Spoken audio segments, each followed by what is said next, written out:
You ask Tiger to solve. This deals with linear equations with one unknown. The final result is t equals -304. Let's solve it step by step. Move the negative sign from the denominator to the numerator.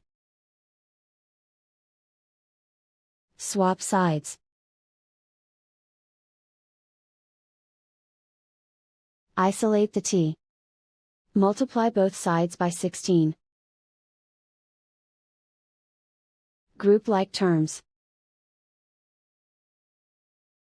Multiply the coefficients. Simplify the arithmetic.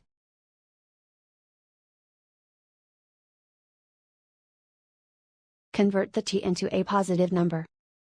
Multiply both sides by -1.